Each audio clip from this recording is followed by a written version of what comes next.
birinchi farzandim Sevinchbonu tug'ilganda men kuchli ayolga aylandim. Kuchsiz, ojiz, ko'p narsani eplolmaydigan Umida endi ham oilani, ham turmush o'rtog'ini, ham farzandni eplaydi va raddomda o'zini ishini ustasi bo'lgan ginekologga aylandi.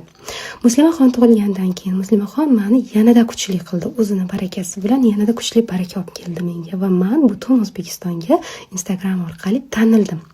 Yaxshi nom bilan, yaxshi hurmat bilan, yaxshi obro' bilan. Va o'g'lim Muhammad Said tug'ilganda men o'z klinikamni ochdim. Shaxsiy mashina oldim. Juda ko'p darajada biz uy oldik va mana shu katta barakali shu farzandlarim orqasidan menga yetib keldi. Shuning uchun ham hech qachon farzandli bo'lishni kechiktirmang. Hech qachon buni qilib olay, keyin farzand bo'ladi demang. Siz qilaman degan narsangiz 10 qadamda erishadigan narsangizga farzand bilan bir qadamdagina erishishingiz mumkin. Farzand doim o'zini rizq barakasi bilan keladi.